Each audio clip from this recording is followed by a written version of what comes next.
Saudara-saudaraku sekalian, sebangsa dan setanah air, seluruh rakyat Indonesia.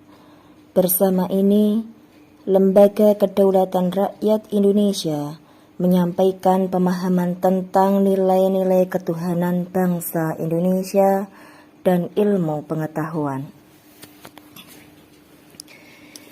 Dalam kehidupan bangsa Indonesia yang mengedepankan sikap sopan terhadap sesama hidup, baik antar manusia ataupun dengan makhluk Tuhan lainnya, dan santun terhadap aturan-aturan yang diterapkan dalam tatanan kehidupan berbangsa dan bernegara selama tidak bertentangan dengan norma dasar tata krama dari leluhur.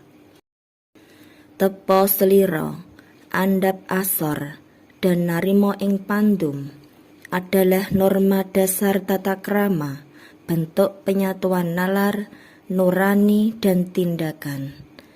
Tuhan bagi bangsa Indonesia adalah sumber segala zat hidup. Tuhan adalah hidup itu sendiri, dan Tuhan itu tidak terbatas. Dan sikap hormatnya terhadap hidup pada bangsa Indonesia yang berpegang teguh pada ajaran leluhur ini dianggap oleh sebagian yang lain sebagai klinik menyekutukan Tuhan. Salahkah jika manusia hidup menghormati dengan sesama hidup? Sembah bakti dan hubungan dengan Tuhan bagi leluhur bangsa Indonesia bukanlah kewajiban, melainkan sebuah kebutuhan yang bersifat privasi, khusus pribadi, sebagai wujud bakti terhadap Sang Maha Segalanya, tanpa dapat diorganisirkan, diseragamkan harus begini, harus begitu, dan tidak terbatas oleh kosakata dan bahasa. Dengan tegas tuntunan luhur bangsa Indonesia menyatakan manusia berasal dari sarinya bumi dan sarinya angkasa yang berproses dari zat-zat yang ada di antara keduanya. Dari pengertian nyata ini, bukti peradaban ilmu pengetahuan telah dikenal leluhur bangsa Indonesia. Manusia Indonesia dituntut mengerti, memahami sangkan paraning dumadi, dari mana ia berasal, lepas paraning dumadi, di mana ia hidup dan berhubungan dengan kehidupan, sampurnaning dumadi, di mana ia harus hidup, di mana ia harus kembali setelah menjalani kehidupan.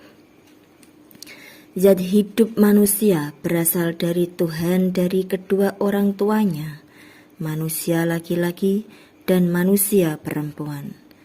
Jika laki-laki saja tanpa perempuan tidak mungkin melahirkan seorang anak, begitupun dengan perempuan saja tanpa laki-laki tidak mungkin melahirkan seorang anak.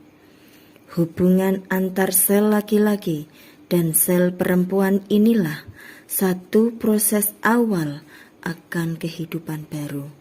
Sel-sel tersebut tidak dapat berdiri sendiri tanpa dukungan zat-zat bumi dan zat-zat angkasa.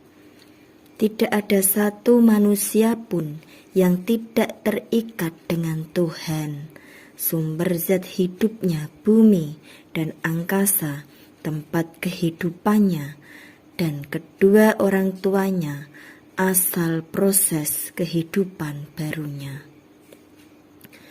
Bagaimana dengan kehamilan seorang perempuan tanpa persinggungan hubungan dengan laki-laki? Mungkinkah perempuan tersebut dapat hamil dan melahirkan seorang anak? Apakah mungkin Tuhan mengingkari hukumnya sendiri? Tuhan adalah sumber kebenaran hukum tanpa banyak dalih dan argumen, karena Tuhan menunjukkan ketetapan hukumnya secara nyata. Tuhan pemilik ufuk timur, arah terbitnya matahari, dan ufuk barat arah terbenamnya matahari. Satu ketetapan hukum Tuhan yang telah berjalan ribuan tahun, bahkan jutaan tahun, tanpa pengingkaran hukum dan ketetapannya. Pemahaman ajaran luhur bangsa Indonesia akan nilai-nilai ketuhanan selaras dengan kenyataan alam pikir manusia, nurani manusia, dan tindakan yang harus dilakukan manusia. Mengukur dengan rasa dirinya sendiri, sopan, rendah hati, dan legowo dengan mampu mengendalikan diri dari bentuk-bentuk keserakahan. Tuntunan ajaran luhur bangsa Indonesia adalah kenyataan universal, sembah bakti manusia pada rangkaian hidup yang tidak dapat dipisahkan dengan keberadaan dirinya.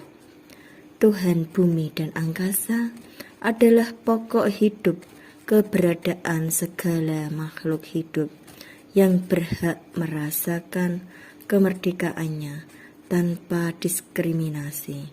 Berbakti kepada Tuhan, bumi, angkasa, dan kedua orang tuanya adalah mutlak wujud sembah yang sebenar-benarnya. Selamat merenung saudara-saudaraku. Selamat berjuang, hak rakyat harus kembali merdeka. Lembaga Kedaulatan Rakyat Indonesia, Pergerakan Rakyat Menuju Alam Kemerdekaan.